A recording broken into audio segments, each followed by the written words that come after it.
Hello बच्चों, कैसे आप सभी। Welcome back to the brain booster channel. तो चलिए फिर से आ गया हूं लेके एक और कंसेप्ट की वीडियो। जैसे कि आप सभी जानते हैं, हमने हमारा अकाउंट्स का फर्स्ट चैप्टर स्टार्ट कर चुके हैं। तो उसमें मैंने 3 कंसेप्ट्स की वीडियो ऑलरेडी अपलोड कर दी है और आप उन वीडियोस को जाके जरूर देखिए, क्योंकि एक एक कंसेप्ट की वीडियो बहुत जरूरी है।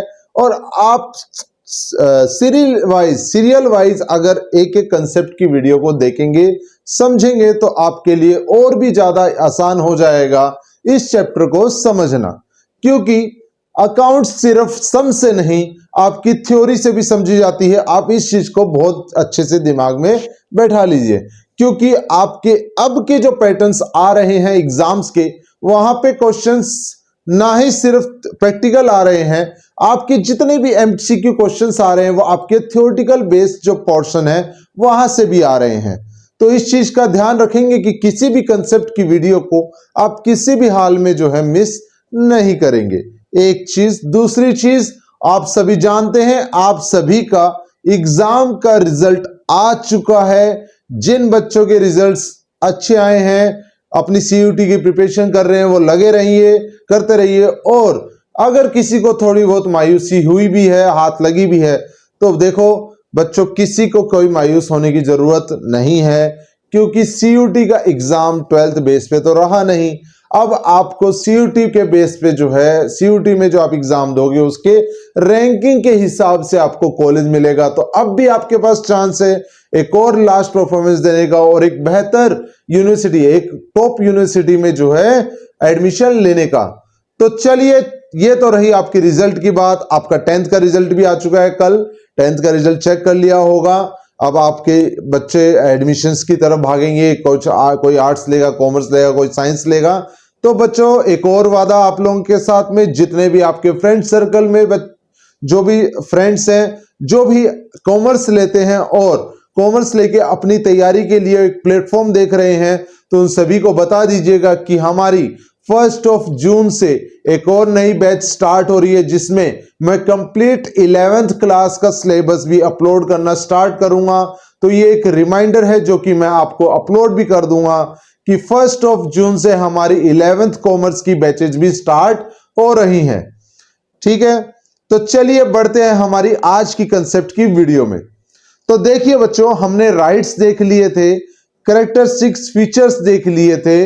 तो अब आज के वीडियो में हम क्या देखने वाले हैं? पार्टनरशिप डीड देखा हमने, लेकिन आज हम देखने वाले हैं accounting treatment on absence of below provision in partnership deed. मतलब क्या कह रहा है? मतलब कि आपका जो पार्टनरशिप डीड है उसके अंदर ये जो नीचे कुछ प्रोविजंस दिए गए हैं, अगर इनकी डिटेल नहीं दी गई है, अगर इनकी डिटेल उसके अंदर नहीं दी गई है, तो फिर इनका क्या ट्रीटमेंट होगा अकाउंट्स में? इनको किस तरीके से माना जाएगा? क्या इनके लिए वैल्यू ली जाएगी? तो चलिए समझते हैं इस चीज को।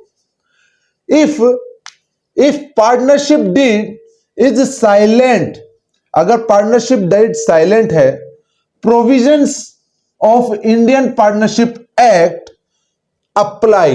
अगर पार्टनरशिप डीड का प्रोविजन एब्सेंट है, पार्टनरशिप डीड साइलेंट है, तो इंडियन पार्टनरशिप एक्ट 1932 जो है वो अप्लाई होता है। और उसके अकॉर्डिंग क्या होगा ट्रीटमेंट, वो देखते हैं। पहला case, sharing of profit and losses. अगर पार्टनरशिप डीड साइलेंट है और हम accounting provision, partnership deed act जो है वो क्या बोलता है, आप किस तरीके से उस चीज को लेंगे? तो बच्चों समझिए, बात ऐसी है, अगर पार्टनरशिप डीड में कुछ भी मेंशन नहीं किया गया है कि आपको प्रॉफिट किस रेशियो में शेयर करना है, तो आपके पार्टनरशिप जो एक्ट है उसके अकॉर्डिंग बोला गया है कि आप अपने प्रॉफिट एंड लॉसेस को इक्वली शेयर करेंगे। कैसे शेयर करेंगे? इक्वली, बराबरी डिस्ट्रीब्यूट उसको किया जाएगा। एक चीज। दूसरी चीज, इंटरेस्ट ऑन कैपिटल। अब अगर हम बात करें इंटरेस्ट ऑन कैपिटल की, अगर हम बात करते हैं इंटरेस्ट ऑन कैपिटल की, अगर आपके पार्टनरशिप डीड साइलेंट है, उसके अंदर ये प्रोविजन नहीं दिया गया इंटरेस्ट ऑन कैपिटल का कि कितना इंटरेस्ट दिया जाएगा, तो आपको किसी भी पार्टनर को कोई भी इंटरेस्ट नहीं देना है, नील, किसी भी टाइप का इंटरेस्ट नहीं दिया जाएगा। आते हैं हमारे थर्ड पॉइंट की तरफ, इंटरेस्ट ऑन ड्राइंग अगर मिसिंग है पार्टनरशिप डीड से तो इंटरेस्ट ऑन ड्राइंग भी मिसिंग है तो आपको किसी भी पार्टनर को जो ड्राइंग्स लेते हैं, जो अपने पर्सनल यूज के लिए पैसे निकालते हैं, उसके बदले कोई भी इंटरेस्ट फर्म को देने की जरूरत नहीं है। देन आ जाते हैं fourth, interest on advance loan by partner. देखो भाई, ये बहुत बड़ी चीज है, इसके ऊपर डेफिनेटली आपका क्वेश्चन एग्जाम में आता ही आता है और आया भी हुआ है। बात यह है कि अगर इंटरेस्ट ऑन एडवांस या लोन अगर उसका कोई रेट दिया गया है कि 10% से 11% से 9% से ऐसे कोई दिया गया है तो बढ़िया है। अगर नहीं दिया गया है तो जो इंटरेस्ट लगेगा वो 6% पर एनम लगेगा। 6% पर एनम की दर से जो है उसके ऊपर इंटरेस्ट लगेगा, एक चीज। देन रेम्युनरेशन टू पार्टनर, जो पार्टनर एक्स्ट्रा मेहनत करता है, कोई अगर प्रोविजन में हम पार्टनरशिप डीड में उसको मेंशन करते हैं कि हाँ हम इतना वैल्यू, इतनी अमाउंट उसके वर्किंग इस तरीके से कुछ करेंगे डिसाइड, लेकिन अगर मेंशन नहीं किया गया तो कोई भी रेम्युनरेशन दिया नहीं जाएगा, नील, एक बात। दूसरी चीज, एडमिशन ऑफ पार्टनर, ये पॉइंट मैंने पिछली अपने कंसेप्ट की वीडियो में भी किया था डिस्कस। अगर एडमिशन ऑफ पार्टनर है और एडमिशन ऑफ पार्टनर में अगर इस चीज को नहीं दिया गया है आपके पार्टनरशिप डीड में कि नया पार्टनर अलाउड है, ये है, कोई भी उसकी टर्म्स एंड कंडीशन नहीं दी गई है, तो इंडियन पार्टनरशिप एक्ट बोलता है जब तक सभी पार्टनर्स अलाउ नहीं कर देते तब तक नया पार्टनर इंटर नहीं करेगा। मींस क्या बात हुई कि सभी पार्टनर्स को जो है एग्री होना चाहिए कोई भी नए पार्टनर के इंटर होने के लिए।